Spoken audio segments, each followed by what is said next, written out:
I, Sushma Kataria from Surat School Bhiwadi, and today in this video we will discuss about a writing portion element in 11th and 12th class syllabus, invitation and its reply. So first of all, let's revise what is what are the invitations are. An invitation is a short composition. It is used for inviting people to function, celebration, etc. Clear? Invitation of there are two types of invitations we have.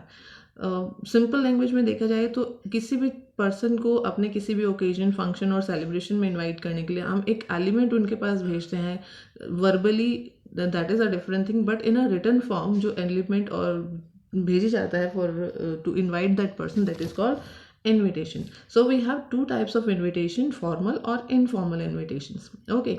Formal invitation जो generally हम सबके घर में याद है, जैसे किसी के घर में कोई अगर गृह प्रवेश है या कोई शादी है या बर्थडे पार्टीज है, तो this kind of information are come with the help of a card. So that is called formal invitation, जो जनरली आप इधर अपने किसी भी फॉर्मल फ्रेंड्स को दे सकते हैं. And informal invitation it's a kind of short letter. जो इनफॉर्मल इनविटेशन होता है वो in a form of letter लिखा जाता है. कैसे? जैसे इफ काइंड ऑफ, जैसे आप इनफॉर्मल लेटर हम किसको भेजेंगे? फॉर योर ऑफिस, एंड आप इनवाइट कर रहे हो but in a formal manner. Clear? So in that way we have invitations. Okay, so two types of invitation. What is the invitation? Invitation is a short composition which is used to invite people in different celebrations. Clear? So we have two types of invitation: formal invitation, which is usually as our card, and informal invitation in the form of short letter.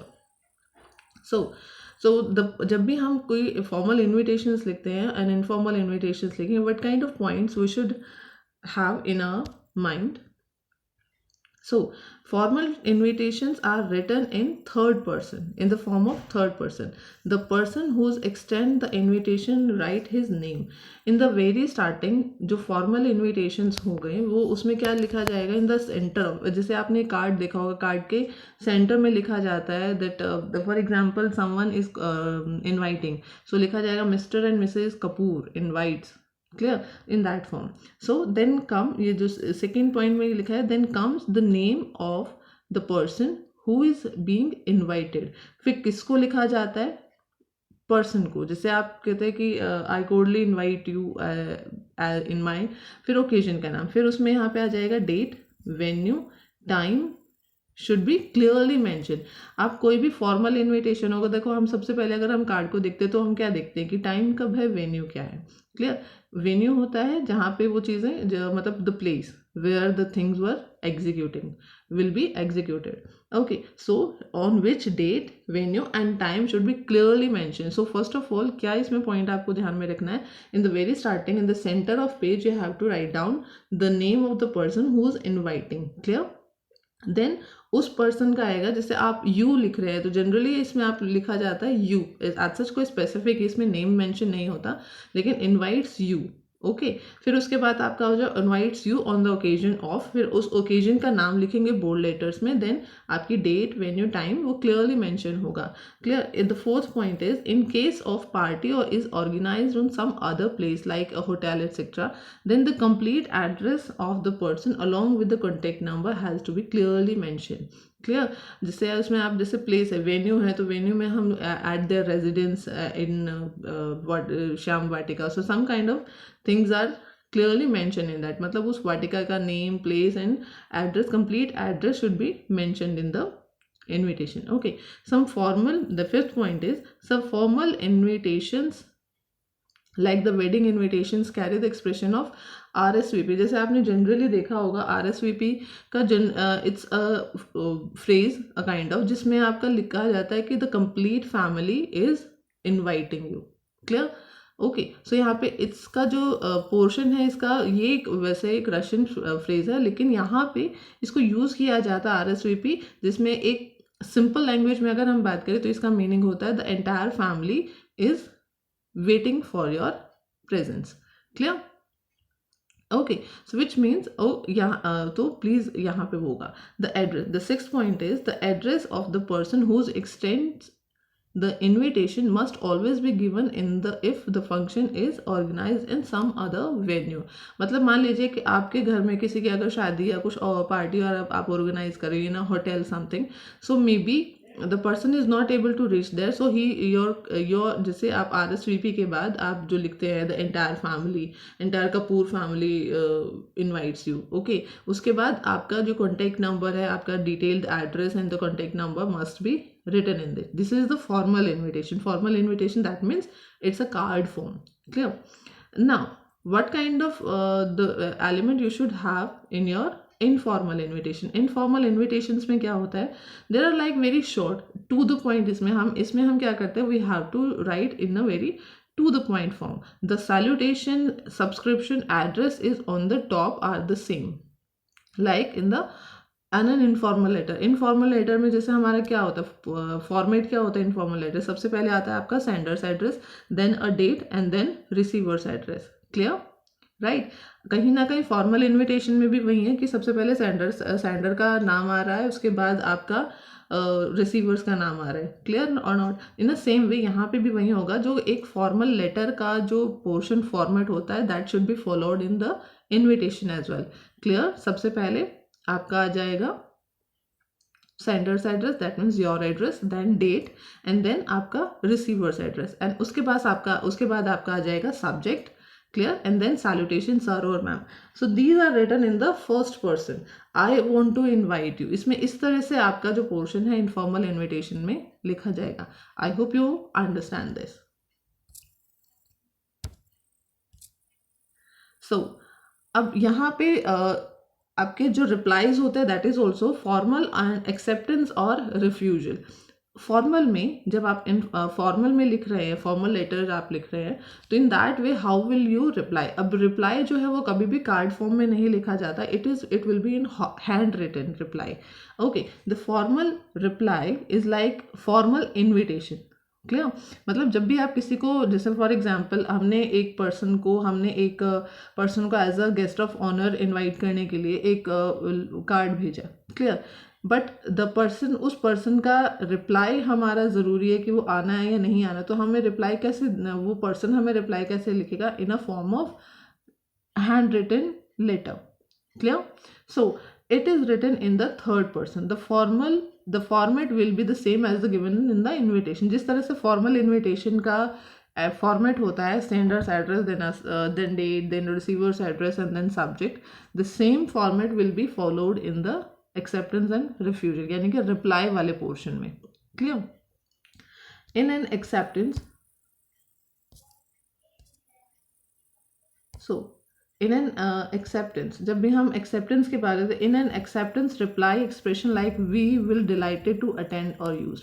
अब देखो यहाँ पे दो reasons होते हैं. एक तो या तो होता है कि आप रिफ्यूज कर रहे हो, एक आप एक्सेप्ट कर रहे हो. अगर आप एक्सेप्ट कर रहे हो, इन एक्सेप्टेंस में हमारा क्या होता है कि हम we will be delighted to attend it. हम ये वाली लाइन यूज करते हैं. लेकिन अगर हम रिफ्यूज कर रहे हैं, that means we are not able to go there, तो only expression like prior commitment.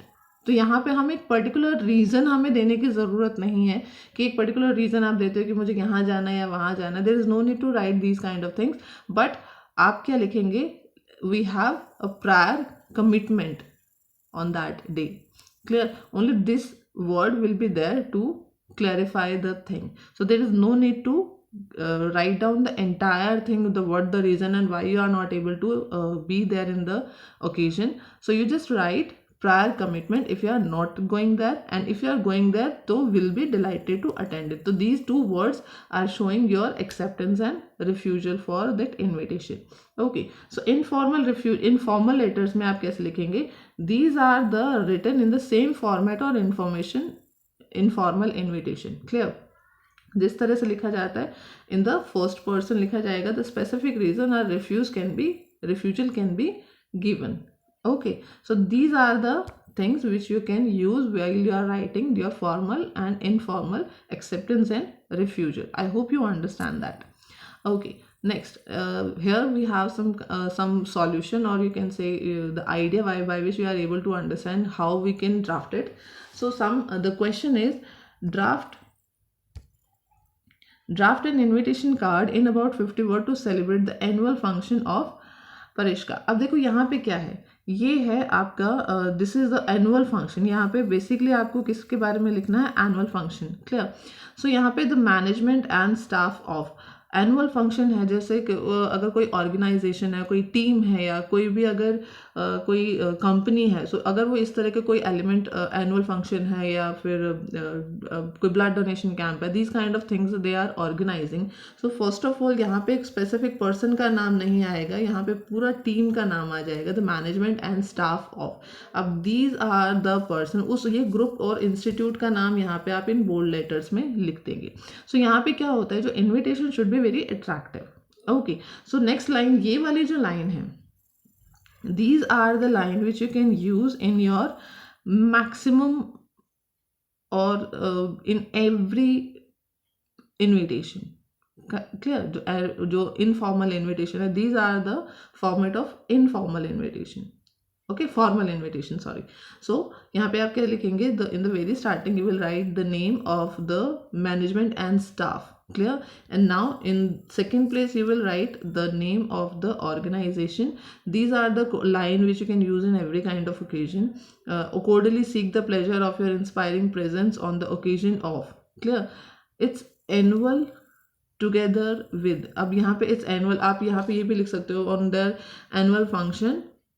Clear. अब यहाँ पे इन्होंने एक स्पेसिफिक वर्ड इसमें ऐड कर दिया, ये वाला एलिमेंट जो है टॉप स्कोरिंग स्टूडेंट डिस्ट्रीब्यूटिंग. तो ये वाले जो best scholar and country teachers and authors, though these are the main element which they want to highlight. Clear. These are the main element. Okay. अब यहाँ पे अगर ज़रूरी नहीं है कि अगर क्वेश्चन में मेंशन है तो आप लिख सकते हैं, अगर नहीं तो there is no that means compulsory that you have to highlight the highlighted point over there. Okay. So award ceremony in the honour of, ये चीज़ आप लिख सकते हैं, बट आपने सिंपल शब्दों में आप कैसे, तो management and the staff of, फिर उसके बाद इंस्टीट्यूशन और ऑर्गेनाइजेशन का नाम, फिर ये वाला वर्ड जो आ जाएगा. ओके. अब यहाँ पे क्या है, तो मेन इंपॉर्टेंट, फॉर एग्जाम्पल आप cordially seek the pleasure of your inspiring presence on the occasion of its annual function, यहाँ तक लिख कर. क्लियर. ऑन सैटरडे, अब ये जो है अपने देखो मैंने इसमें मेंशन किया था, ऑन सैटरडे डे इसमें मेंशन है, डेट इसमें मेंशन है, टाइमिंग इसमें मेंशन है, एंड प्लेस वेन्यू इसमें मेंशन है. Clear. So these are the main elements which you have to be mention. सो अगर आपसे ये याद नहीं होता तो there is no need to write these things. If the question in the question if these things are given, these are the highlight these element, then you have to write it. If there is nothing that kind of thing mentioned in the question paper, so there is no need to. Okay, I hope you understand the format of this. Next, again this is a kind of again one more informal invitation. Design a formal invitation. So question है, Mrs Sonika they are organizing a Bhoomi Pujan, एक occasion है उनका भूमि पूजन का, यानी कि गृह प्रवेश का आपका ओकेजन है. So how they right, miss Sonia Anand. Clear. So she is writing her own name. जैसे आप अगर भूमि पूजन है तो इसमें आप क्या करेंगे, यहाँ पे ये हो सकता है mister and Mrs Anand in request the pleasure of your gracious presence. Okay. So यहाँ पे mister and Mrs Sonia Anand इस तरह से, यानी कि the sender's name, the person who sending the invitation, that name should be in the board letter in the very starting in the middle of the page. Okay. तो यहाँ पे अगर आप कोई पिक्चर पेस्ट करना चाहते हैं देन यू कैन. अदरवाइज ये सारी चीज़ें all the things should be in the centre if you are not creating any kind of design. ये जो डिज़ाइन यहाँ पे दिया गया है, if you are not creating that design, so everything should be in the center. Okay, so in the very starting what you will write the name of the person who's inviting the other person. So these are the lines, the common line you can say, the request the pleasure of your gracious presence on the auspicious occasion of bhumi pujan of their new house. So here you are writing the entire the address, time, date. Clear. The venue is already there, venue क्या हो गया, on their new house. Okay, your blessings and the best wishes are required if you are writing in some kind of auspicious occasion. ये जो auspicious occasion है, ये word हम कहाँ use करते हैं? On the occasion of, occasion that means कोई भी occasion है, लेकिन जब भी हम ये auspicious, why we use the auspicious word? Auspicious word वहाँ जहाँ पे कोई भी word कुछ ritual से related होते हैं, जैसे for example your birthday celebration है, it is auspicious occasion, your भूमि पूजन it is auspicious occasion. जहाँ भी कुछ रिचुअल्स को फॉलो किया जाता है, in that way we use the word auspicious occasion. Okay, अब ऑस्पिशियस ओकेजन है, so these are the word which if you are having some kind of auspicious occasion, your blessings and the best wishes are required for the new beginning. ये आप birthday में भी लिख सकते हो, अगर आप मैरिज पर्पज है तो भी आप लिख सकते हो, कोई भूमि पूजन है, एनीथिंग न्यू. और अगर कोई अपना कोई इंस्टीट्यूट या ऐसा कुछ भी खोल रहा है तो भी आप ये वाली वर्ड्स यूज कर सकते हैं. These are the word, these are the common words you can say, you can use these element. Okay, one more thing, if you are not doing any kind of design, so these everything should be come in the center. I hope you understand that. Okay, with best wishes and compliment. अब देखो जैसे वो RSVP वाला portion था, तो यहाँ पे जो ये दिया गया है, these are the contact number. आप यहाँ पे एक अपना नेम के साथ contact number लिख सकते हैं. Clear? I hope you clearly understand how to write the formal invitation. Okay. Now let's discuss how we are able to write the informal invitation. Okay, so question क्या है? Question is,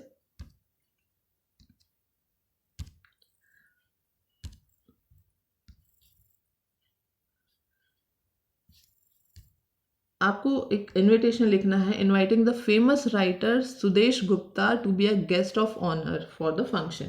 okay, आप एक school के principal हैं और you have a designation in a school, and you are inviting a person for the person as a guest of honor. Okay, so how will you write? First of all, जैसे हमने बताया था, आपको format पता है letter का, you have to right या the sender's address. आपका आप अपना नाम लिखेंगे या फिर स्कूल का नाम, एड्रेस, एक entire address will be given, and then the date.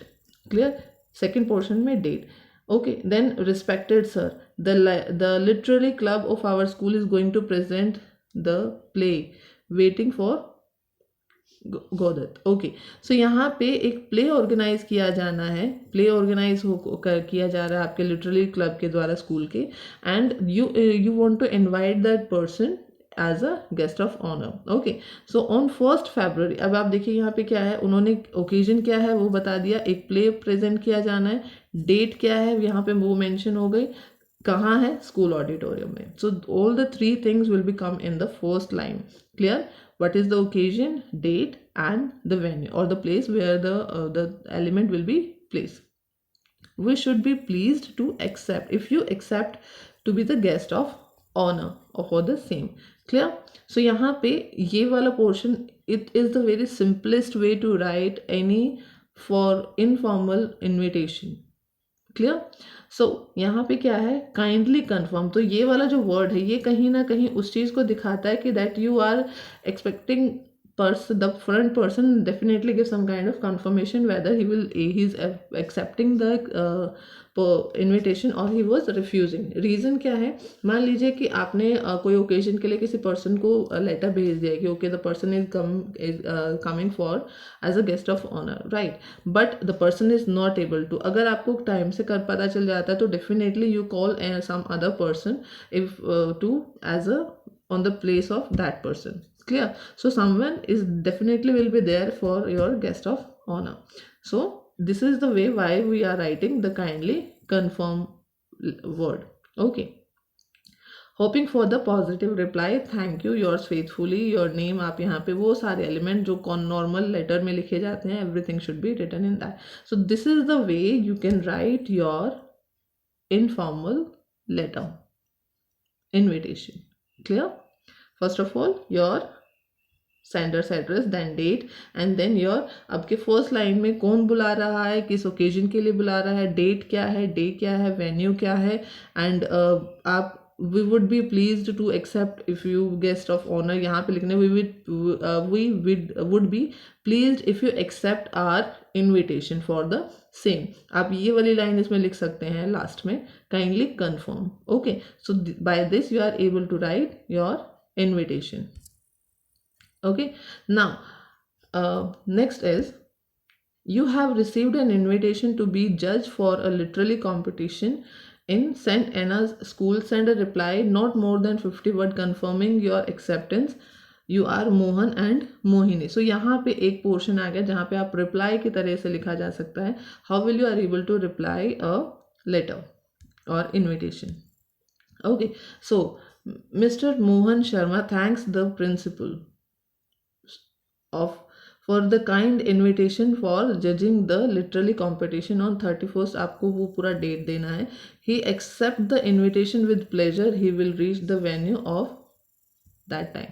मतलब आपने किसी के बिहाफ पे, बिकॉज ऑब्वियस अगर आप किसी को as a guest of honour बुला रहे हैं for judging, definitely he is a prominent personality. Okay, so यहाँ पे आप उनके बिहाफ पे the person is giving the reply on the behalf of that person. So Mr. Mohan Sharma thanks the principal of for their kind information. Clear? आपने वो reason बता दिया कि वो क्या कर रहे हैं वो उस चीज़ के लिए. जैसे आपने यहाँ पे क्या हो जाएगा, कौन है वो पर्सन. जैसे आप अगर आई करके लिख रहे हो तो इसमें लिखा जाएगा आई थैंक you, जैसे the principal of whatever, for your kind invitation for, अब वो किस चीज़ के लिए, for taking me as a guest of honor or for the competition, जो भी है वो इस तरह से आप इसमें mention कर सकते हैं. Okay, I hope you understand. So again, Mr. Asin Mathur wishes to invite his friend Vikas for his brother's engagement. So this is the occasion. Clear? Informal invitation. So informal again मैं बता रही हूँ, informal invitation मतलब letter form में जो portion लिखा जाएगा वो होगा informal, and formal invitation in the form of card. Okay, again आपका आ जाएगा यहाँ पे sender's address, then your date and then आपका नाम. My dear Vikas, you will be very glad to know that my brother is getting engaged on, यहाँ पे date आ गया, on family are cordially invited. My parents are looking forward inviting. अब क्योंकि ये एक person जिसको आप लिख रहे हैं, the person is your close friend maybe, and because of that reason there is no need to write the entire address and all. यहाँ पे आप सीधा इसको डेट की तरह से मेंशन कर देंगे, on that day I'm inviting you.